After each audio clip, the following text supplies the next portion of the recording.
In 1976, two Stanford graduates named Steve Jobs and Steve Wozniak started Apple Computer Inc.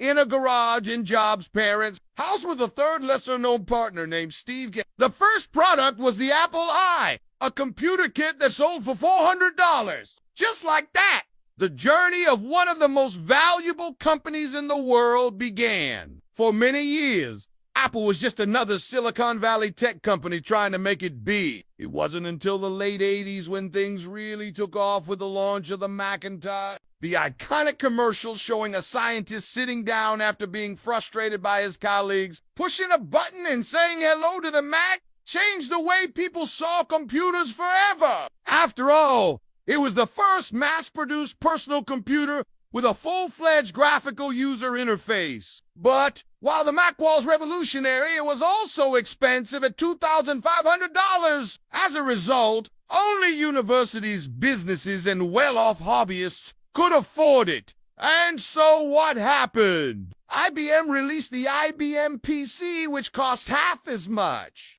This was a huge blow to Apple, who had to lower the price of the Mac to $39 just to remain competitive. To make matters worse, Microsoft came out with Windows, which was basically a cheaper version of the Mac. So at the end of the day, Apple was left with nothing but its operating system, something that nobody wanted. Luckily, Jobs managed to convince some investors to fund the development of a cheap version of the Mac called the Macintosh, say 30. But even though this new Mac cost half as much as the original one, it still required a separate monitor, a keyboard, and a mouse, not to mention that it was pretty slow compared to other PCs at the time. In the meantime, Windows started gaining market share at an unstoppable rate, while Apple was about to file for bankruptcy. At this point, Jobs knew that he had to make a drastic move. In 1991, he unveiled the PowerBook, which was Apple's very first portable computer. Granted, there were a few portables before this, such as the Osborne one, the Grid Compass, and the Dell 320, but none of these were as advanced or as polished as the It featured a 9.1-inch black and white display, a 33 megahertz processor, and a starting price of $2,500. Sure, it was more expensive than the competition, but it had a few tricks up its sleeve that made people forget about the price. You see, the PowerBook was a beautiful machine with a magnesium alloy shell and a full-size 101-key keyboard. Back then, most laptops had small keyboards that were barely big enough to type on. Plus, the PowerBook screen was so thin that Apple was able to include a trackball right below it. Most laptops either didn't have a trackball or they had to sacrifice screen real estate in order to fit one. But perhaps the coolest thing about the PowerBook was its battery life. While most laptops could last around 10 to 15 minutes without being plugged in, the PowerBook could last up to 2 hours. This was thanks to a clever trick that Jobs played. Instead of going with a powerful but short-lasting lithium battery, Jobs went with a nickel-cadmium battery, which lasted twice as long but drained performance by 50. Either way, the PowerBook became a hit immediately, selling over 100,000 units in its first year. Although the second PowerBook model that came out in 1992 was not as popular, Apple soon bounced back with the PowerBook 300 series. Not only did these computers come with faster processors and larger hard drives, but they also had color screens, something that the original PowerBooks lacked. This turned out to be the perfect upgrade that Apple needed. Between 1993 and 1997, Apple sold over 3 million PowerBooks worldwide. With this success, Jobs returned to Apple in 1996. After 11 years away from the company, he fixed the issues with macOS, introduced the iMac, and turned the company around from a loss of $1.4 billion to a profit of $1.3 billion.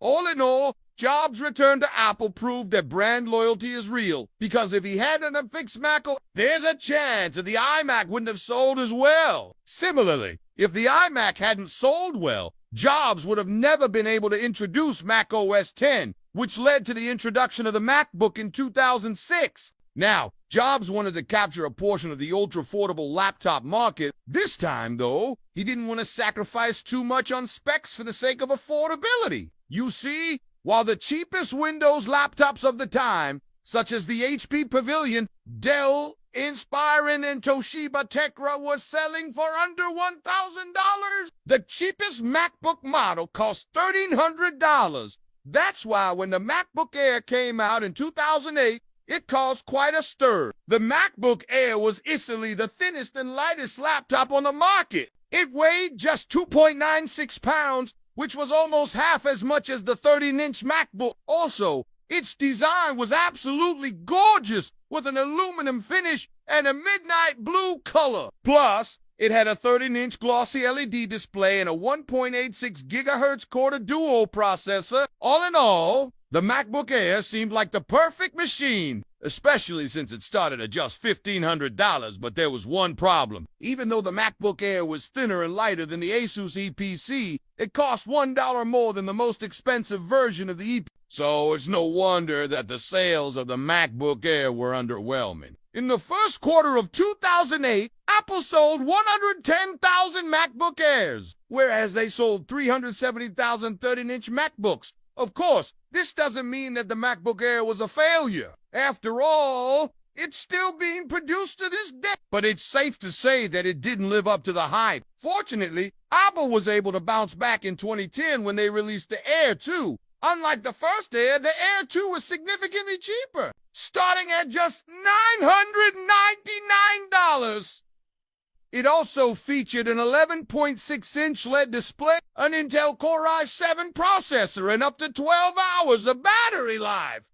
These upgrades made the Air way more competitive. But once again, the real magic happened when Apple launched the 11-inch MacBook Air in 2015. The 2015 model came with a razor-thin 3mm design, a large 12-inch Retina display, and a Force Touch track.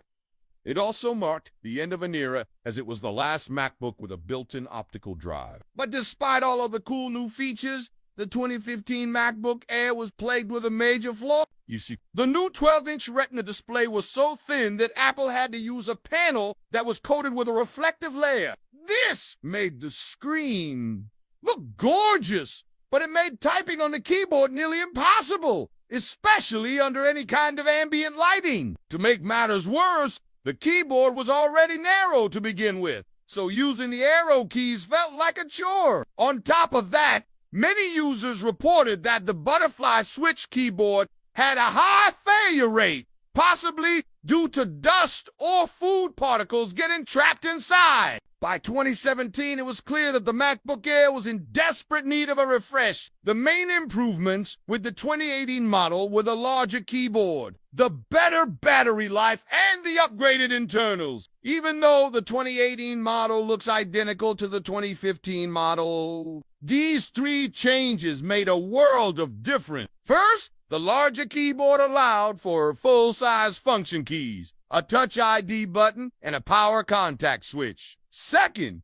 the battery life increased to 13 hours, which was more than enough to get through a full workday. And third, the internals got a massive boost. The previous Intel chips were replaced with Apple's own M1 chip, which was 2.5 times faster and used up to 90% less energy. All in all, the 2018 MacBook Air was a substantial improvement over the 2015 model. However, it was still thicker and heavier than the competing ultra-portable laptops. But as they say, beauty is in the eye of the beholder. While some people value having a super-thin laptop, others don't mind sacrificing a few millimeters for performance and battery life. So, how thin is too thin for a laptop? Well, that depends on your priorities. Personally, I think the sweet spot for thickness is between 6 and 8 millimeter. This is because I hate touching reflective surfaces, so I always use a sleeve or a case anyway. And even though a thinner laptop would be nicer to carry around, it wouldn't really make a difference for me. On the other hand, if you prioritize having the thinnest laptop, then you probably don't care about the build quality or performance either way. Take the LG Gram For example, at just 1.24 millimeters thick, it's one of the thinnest laptops on the market, but it's also one of the heaviest 14-inch laptops. Also, it gets bad reviews for its poor build quality and mediocre performance. So what do you think? Is the MacBook Air the perfect laptop? Comment that down below.